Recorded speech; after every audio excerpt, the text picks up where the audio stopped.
हर हर महादेव दोस्तों, आप सभी को माघ मास की मौनी अमावस्या व्रत की हार्दिक शुभकामनाएं। मौनी अमावस्या का व्रत 29 जनवरी 2025 दिन बुधवार को रखा जाएगा। मौनी अमावस्या पर मौन रहकर व्रत करने से मनुष्य को मोक्ष पद की प्राप्ति होती है। शास्त्रों के अनुसार होठों से ईश्वर का नाम जपने से जितना पुण्य मिलता है, उससे कई गुना अधिक पुण्य मन में प्रभु का नाम लेने से मिलता है। इस दिन स्नान और दान पुण्य का विशेष महत्व होता है, इसीलिए मौनी अमावस्या को सबसे बड़ी अमावस्या कहा जाता है। मौनी अमावस्या के पूरे दिन मौन रहकर व्रत रखना चाहिए और मौन रहकर ही जप या व्रत की कथा भी सुननी चाहिए। आज की इस वीडियो में आप सुनेंगे माघ मास की मौनी अमावस्या की कथा। इस कथा को सुनते अथवा पढ़ते समय आप अपने हाथ में लाल पुष्प रखें और जब कथा समाप्त हो जाए तब पूरी श्रद्धा के साथ यह पुष्प भगवान के चरणों में अर्पित करें। इस व्रत कथा को सुनने से पहले अगर आप मेरे चैनल पर नए हैं और आपने अभी तक मेरे चैनल को सब्सक्राइब नहीं किया है तो मेरे चैनल को सब्सक्राइब कर दीजिए और वीडियो अच्छी लगे तो वीडियो को लाइक करके कमेंट बॉक्स में हर हर महादेव लिखना ना भूले। तो चलिए सुनते हैं मौनी अमावस्या की व्रत कथा। हाजीपुरी नगरी में एक देवस्वामी नाम का ब्राह्मण अपनी पत्नी धनवती और 7 पुत्र और एक पुत्री के साथ रहता था। उनकी पुत्री का नाम गुणवती था। ब्राह्मण ने अपने 7 बेटों की शादी कर अपनी पुत्री के लिए सबसे बड़े बेटे को वर तलाशने के लिए भेजा। इसी दौरान किसी पंडित ने उनकी पुत्री की जन्म कुंडली देखी और उसके बारे में ऐसी बात बताई जिसे सुनकर सब चौंक गए। पंडित ने बताया कि देव स्वामी की कुंडली में एक दोष है जिसके कारण पुत्री विधवा हो जाएगी। इसके बाद देव स्वामी ने इसके उपाय के बारे में पूछा। पंडित ने बताया कि सोमा का पूजन करने से यह दोष दूर हो सकता है। पंडित ने सोमा के बारे में बताया कि वह एक धोबिन है और सिहल द्वीप में रहती है, उसे जैसे तैसे प्रसन्न करके यहाँ लेकर आओ। इसके बाद देव स्वामी का सबसे छोटा पुत्र अपनी बहन को साथ लेकर सिहल द्वीप जाने के लिए सागर तट पर गया।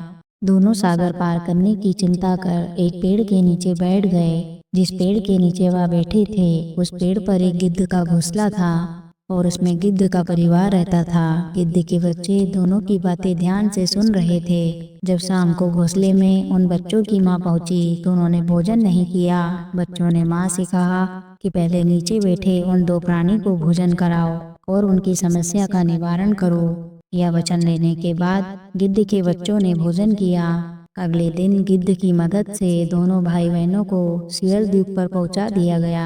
वहां उन्हें सोमा का घर भी मिल गया। दोनों भाई बहनों ने सोना को प्रसन्न करने के लिए एक योजना बनाई। वे दोनों नित्य प्रातः उठकर सोमा का घर झाड़ कर लीप देते थे।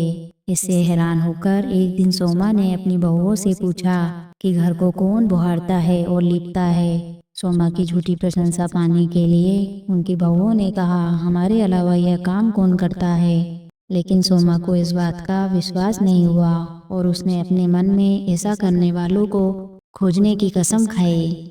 सोमा ने सुबह जल्दी उठकर देव स्वामी के भाई बहनों को लीपापोती करते हुए पकड़ लिया।